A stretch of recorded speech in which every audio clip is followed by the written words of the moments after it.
Well, in 2014, I was not doing very well. I knew something was wrong, and the good old colonoscopy was the next step.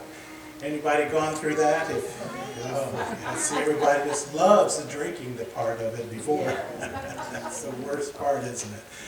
And the doctor came out and said to my wife that there's some blockage, Mark. It couldn't go any further, and I don't know if it was a doctor or a nurse or my wife who told me that Mark is in trouble and needs help. But I remember the nurse putting her hand on my shoulder and said, "Mark, can I pray for you?" I said, "Isn't that wonderful to have a Christian nurse there?" And I said, "Absolutely." And she said, "Well, let me tell you, I believe God can heal."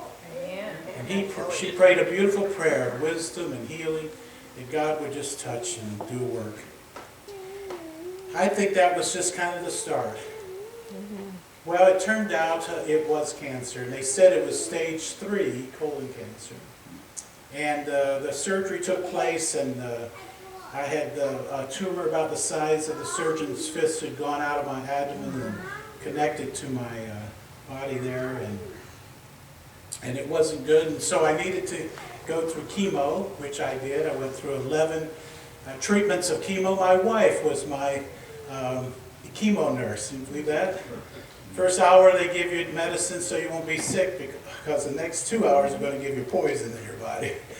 And then for 46 hours I was put on a pump, and every 30 seconds they would pump that chemo in me. On Thursday I would be finally done, but I felt so tired. It was almost like a wet blanket put on top of me. I was so exhausted. A real quick footnote, my cat, who never sat on my lap for 10 years that cat came and sat on my lap and comforted me. Isn't that something how an animal just kind of knows, I guess? And so now it was in November, and I had finished my last treatment and had gone through my MRI and all the scanning. And I was in a revival in Ashland, Ohio, and I called my wife up and said, "Well, how did it go?" And she paused and said, "Mark, it's not good.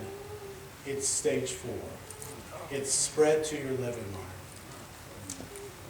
I don't know if you've ever hit a pothole in your life. If you live in Indiana and Illinois, you have, right? You try to avoid the potholes, don't you? You try to avoid them because what do? They mess up your alignment. They might even flap your tire. And sometimes in life we have potholes, and we can't avoid it. It's just life. It comes. Amen. But some people, and by the way, we need to fill those potholes, don't we?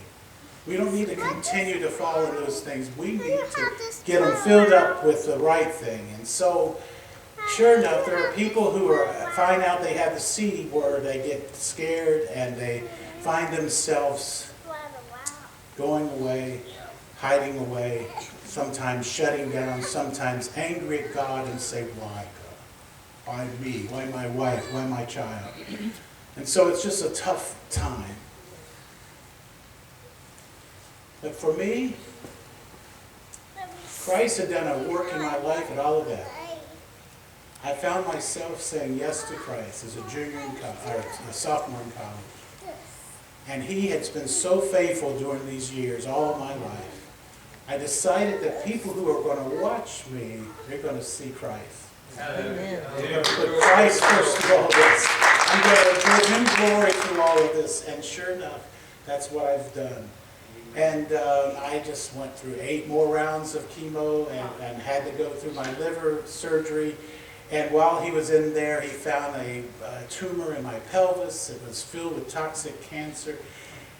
But for some reason, I was all right. It's going to be okay. The doctor said you need a major surgery, and this surgery is going to last 13 hours. We're also going to flush your abdomen with 110-degree chemo and put chemo through your vein here. And so I found myself saying, what's that going to be like? And he put his hand on my shoulder. I thought he was going to pray for me, like the lady did. He said, you're going to be sicker than you ever been, but we'll get you through it. And that's when I said, I don't know if I want to go through this. And my wife said, do it for me, brother. Because if she had it, I'd say the same thing. And so I found myself getting ready for another major surgery. I told the doctor, I said, I have 2 camp meetings I need to go to. He said, what? I've got 2 camp meetings I've got to go to. Well, the first camp meeting, I was going to be out of work for 8 weeks. And this camp gave me 3-4 times more than I was normally going to get. And paid all my bills for the next 8 weeks. Thank God for the church. Praise the Lord. The second camp meeting was in Circle, Ohio. It was in the Church of Christ Christian Union. There's something about that group of people that's such a simple and honest faith. Well, Thursday night, we decided to have a healing service. And folks, every place I went, even here, people prayed for my healing. Prayed God to help me. But that night, I didn't go forward. It was when I was coming to the end of the service and I was leading the worship and I was singing Bill Gaither's song, He Touched Me. All of a sudden, I felt the Holy Spirit fall down on me and say, Mark, ask Dr. Tom Hermes, who was in charge of the camp, to pray for your healing. I bawled like a baby. I came up to him and said, would you pray for me? And he said, of course we will. And he began to pray. I don't know what he prayed. All I know is that a peace came from my head to my toes. I felt something inside of me, just like I was healed in the early 80s of a throat problem. It was the exact same heavenly feeling. Thank you, Bob. Now it's time for the surgery, and I told the doctor before I went in, I said, what if you don't find anything in that tumor? He didn't roll his eyes, but he rolled his eyes. 30 years of experience, the tests proved positive, and he saw it with his own eyes. I mean, really, it was there. And so, went into the surgery, and on the 11th hour, which was appropriate, on the 11th hour, he comes out, and everybody's sitting, waiting to hear what was the news. And so, sure enough, the doctor said, I don't understand this. There's some voodoo going on because there's nothing in that tumor except water and fluid. What in the world happened? I said,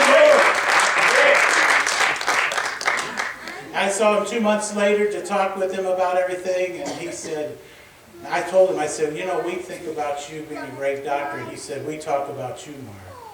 I've never seen anything like this before.